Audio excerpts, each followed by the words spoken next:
When I came to law school, I knew I wanted to do public interest work. I knew I wasn't going to go to a firm, but I did not know what path I was going to follow to pursue that public interest.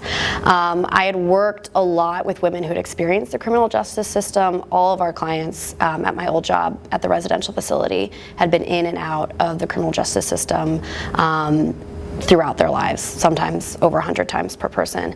And their public defenders were the people that really had their back, that were pulling them out of that cycle, and were real heroes to them. And so public defense was always on the horizon for me, but it's such an intense and unique calling that I really felt disingenuous coming in and saying, oh, I know I want to be a public defender. So it was really that first summer that solidified it for me. I went back to New Orleans and I worked at the Orleans Public Defender's Office, and those couple of months solidified that that was the work I wanted to do. But one of the main things that will always stand out with me is getting my first not guilty in a jury trial.